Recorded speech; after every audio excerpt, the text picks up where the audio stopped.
From Radio Cayman's newsroom, I'm Gallego with the latest in local sports. Rawlinson and Hunter Women of Valor alumni comes out on top at Sunday's 2021 National Women's Basketball Championship game. What is this moment like for you guys?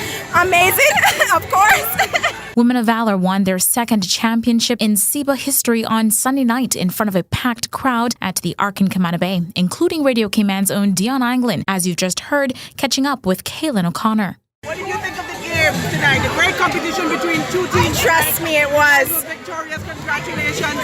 Twice now. Yes. This is awesome. Walk us through the game tonight and what you thought. What are your views? Well, from first quarter, it was only up from there. First quarter, we already picked up what we needed to. Defense picked up second quarter, shoot around and a half.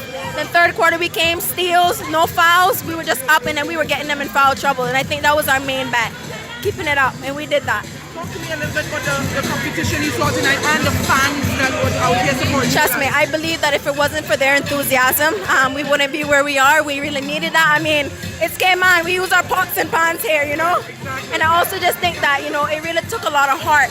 And we saw that on the court, and especially from our fans, and I thought that was very beneficial. Women of Valor defeated Islanders by 1 point in Game 3 of the best-of-3 series. The tiebreaker game that saw more than 10 lead changes and a single point that separated both teams with only 14 seconds to go. Women of Valor went on the attack following a play designed by Coach Redver Ebanks. It feels good that I could take a bunch of kids, 16-year-old kids, back in 2013 and win a championship.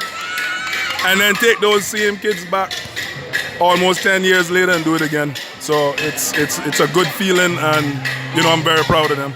Tell me what you thought of both teams tonight. I loved it.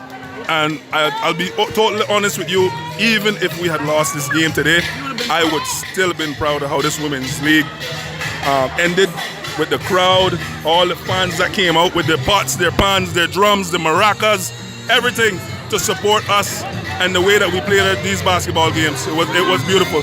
For Women of Valor, Chloe Powery and Kaylin O'Connor shared and led the charge with 23 points each.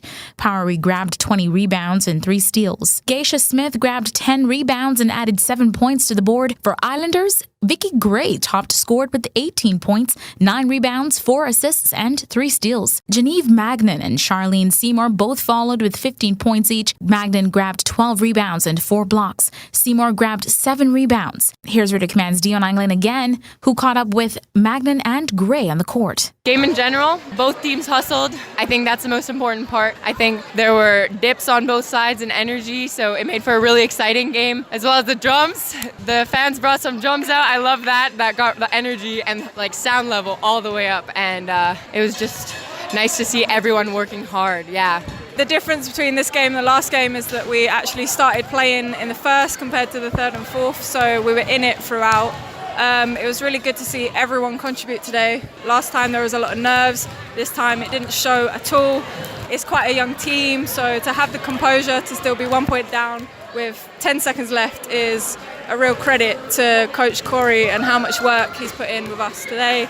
1 point game can go either way, and today it wasn't our.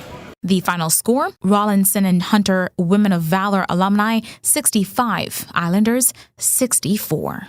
Technical Director of Basketball Coach Vudo Ogaro was one of the spectators at Sunday night's championship game and was incredibly impressed by the level of skill he saw on the court. The height that the women basketball has pushed and is pushing. If you notice this week, we played the women's game last because we knew that they played 4 times already and the score was 2 apiece, and the crowd would be big tonight to see the results. And it lived up to expectation because the game was a 1-point game. It was a fight down to the battle. It was fought to the end. What a wonderful basketball game. It shows that women basketball is on the rise because the men is already there. They're rising too, but the women basketball has risen tremendously, and I'm very proud of them. Over in the men's league, another rousing game kicked things off in the best 2 of 3 series on the way to the championship. Here's Radio Cayman's Carsley Fuller with more. The Warriors stole Game 1 of the men's National Basketball Final Series on Sunday between the Burger King Warriors and IRG Astros. On the court, Warriors went in with a plan to limit Devian Cotterell, a top scorer for the Astros, who typically sees 50% of IGR's points. And they did just that. The Warriors put down a solid defense, limiting him to 26 points, 6 rebounds, and 3 steals, making Cotterell's other teammates step up to the plate. But the Astros supporting cast just weren't able to provide the additional scoring that was needed. Looking at the stats, Warriors' Jerome Narcisse led the charge with 35 points and 7 rebounds. DeAndre Simpson followed with 16 points and 13 rebounds. Juwan Ebanks added another 13 points. Game 2 is taking place this Thursday at the Arc in Kamana Bay at 6:30 p.m. Reporting for Radio Cayman Sports, I'm Karsley Fuller. That's the latest in sports here on Radio Cayman. I'm Shanda Gallego.